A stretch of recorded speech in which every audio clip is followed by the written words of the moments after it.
saaminen sun kylmää kiveä, mut jonain päivänä kivetkin itkee. Jonain päivänä kivetkin itke, mutta tiedän, että kivi ei ole sitke. Siltä puuttuu kokonaisuudessa se joustavuus, jota monet luonnon kiertokulku kunnioittavat ilmiöt jakaa ja kantaa. No nyt ei tullut rimi, mutta sitä huolimatta jatka läppää fiiniin, koska en tiedä mitä muuta voi tehdä. Ei oo taustatiimi, jonka ranteelle tai harteille voisin nojata.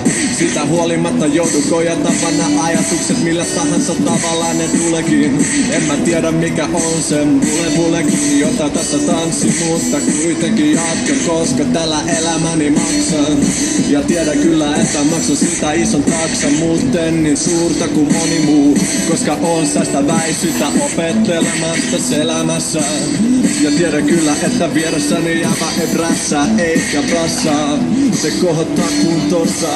Ja mä tiedän, että se on kunnossa, koska se on sporttimies, vaikka sillä joka päällä Adidaksen verkkari.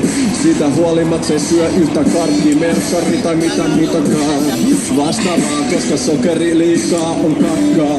Ja sokeri addiktio mä mäken nakkaan. En mä tiedä siitä yhtä mitä muuta kuin et se ihmisiä muuttaa.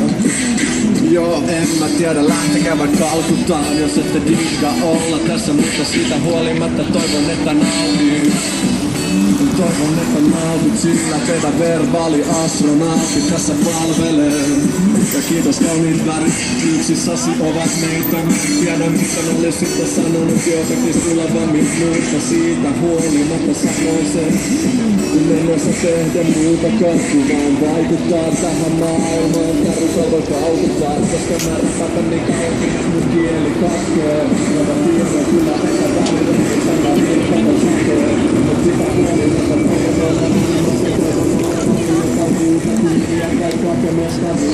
koska se ei oo mun juttu ollenkaan, mutta hyvien mä pollena. Mä tiedän, että tollekaan ei voi kuulla näistä sanat, koska en oo mikään henkinen tietäjä, mutta siitä huolimatta en joudu lähtee itään enkä länteen, vaan jään hengamaan tähän mestaan, koska tää spotti on se, missä on sortti siirtään ja viin. 2 kappaletta hengamas ja lopeta mun lasti, koska kaverini halu ääntä sen sanallista taksiin. Joo. Eli ui vasta virtaa, ole vaikka ninja, tee mitä haluat ja tee se hiljaa. Kulje snikkaile kattojen päällä, ala parkouraamaan vaikka jää. Tee uskomattomia temppui, tee uskomattomia metkui. Pistä vaikka jotakin pahoin retkui ojoon, jos ne on kädet sojos.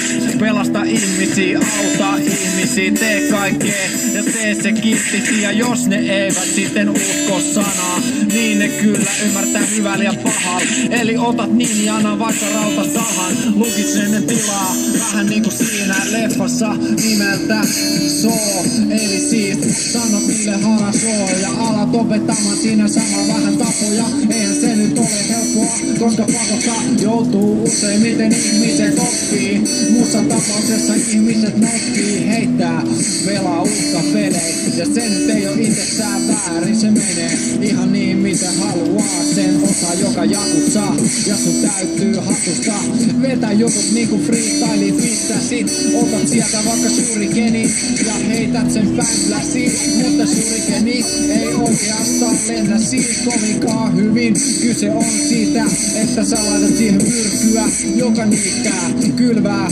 erittäin synkää satoa. Ja sitä kautta sielut katoo.